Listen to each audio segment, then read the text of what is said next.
President Donald Trump is once again facing viral speculation online, this time over fresh claims about an alleged adult diaper after social media users began circulating an old image of the president in a polo shirt. The controversy picked up steam after Trump's recent interview with Full Measure host Cheryl Atkinson went viral online. In the interview, Trump was discussing the economy and tensions involving Iran when a popular political X account reposted one of his remarks from the interview alongside an older photo of the president. And that image quickly became the real talking point online. Users began zooming in on what they claimed was a strange shape around Trump's lower body, reigniting long-running rumors about the president allegedly wearing an adult diaper. One user wrote, quote, "Looking at the body shape from the waist down compared to the upper portion, one can only presume he is wearing diapers or is just plain full of crap." Another mocked Trump by writing, quote, "Maybe he is talking about the craps he takes every day in his diaper." And soon, the internet spiral only got bigger. This is not the first time such rumors have exploded online. Earlier this year, similar speculation surfaced after Trump's appearance on 60 Minutes following the White House Correspondents' Dinner shooting scare. At the time, viewers watching his sit-down with CBS noticed what some claimed was a noticeable bulge visible through his suit while he was seated during the interview. One viral post had claimed, quote, "Trump shows not only how morbidly obese he has become, but that he wears a very thick adult diaper." Another user joked, quote, "The diaper has its own zip code." Now, despite the growing online chatter, the White House has repeatedly denied there are any health concerns surrounding the 79-year-old president. But critics continue tying these rumors to wider questions about Trump's physical condition, especially as scrutiny over his age and energy levels keeps intensifying during his second term.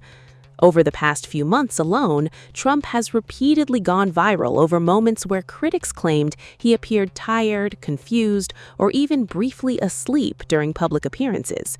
Not long ago, while defending his own cognitive fitness during a separate appearance, the president unexpectedly veered off into a bizarre ramble involving a squirrel, leaving many online confused about where exactly he was going with the story. You know, one of the things I said is that we should have, in my opinion, anybody running for president or vice president should take a cognitive test. And no president has ever taken one except me. I've taken 3 of them, and I've aced each one. 1 in the first administration, 2 over here. And whenever they get a little sassy, like, does he still have it? Does he still have what it takes?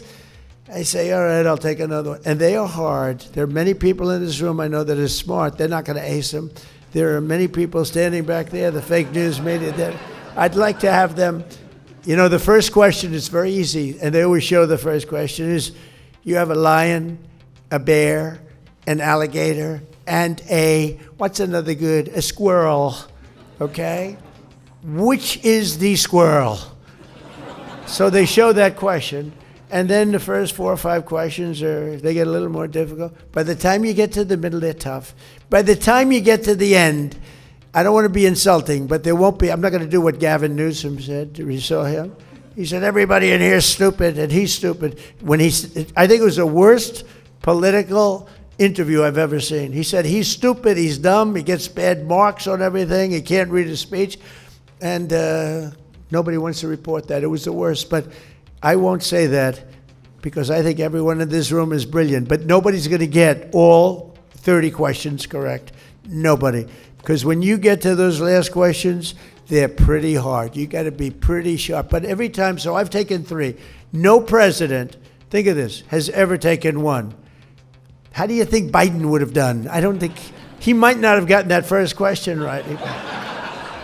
Anyway, and Obama would have done poorly. They would have done very poorly. But I think you should have it. As soon as they said that, they say, it's unconstitutional. And I said, why? They say it's unconstitutional to give a cognitive test like that.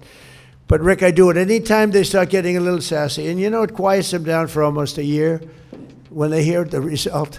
One doctor said, it's the first time I've ever seen anyone get all questions right. That's a doctor who does this stuff for a living, and I did it 3 times. So I don't know. I think I'm done with those days. I'm tired of taking that test. Now, for context, the Montreal Cognitive Assessment isn't designed to measure intelligence. It's a screening tool used in nearly 100 countries to detect signs of cognitive decline, including dementia and Alzheimer's.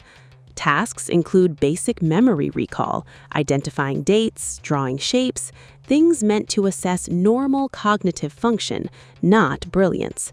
Speaking to 9.com.au, the test's creator, Canadian neurologist Ziad Nasruddin, said, quote, "I think he's proud that he is able to demonstrate that his cognition is fine." The average score sits at 26 out of 30, and according to the test's creator, Nasruddin, about 10% of people in Trump's age group can achieve a perfect score. In other words, it's not unheard of. Because almost instantly, that squirrel moment took on a life of its own. Social media lit up with users dissecting not just the test, but Trump's repeated emphasis on it. One user wrote, quote, "Bragging about being the only president that is showing clear signs of dementia is not the flex Trump thinks it is."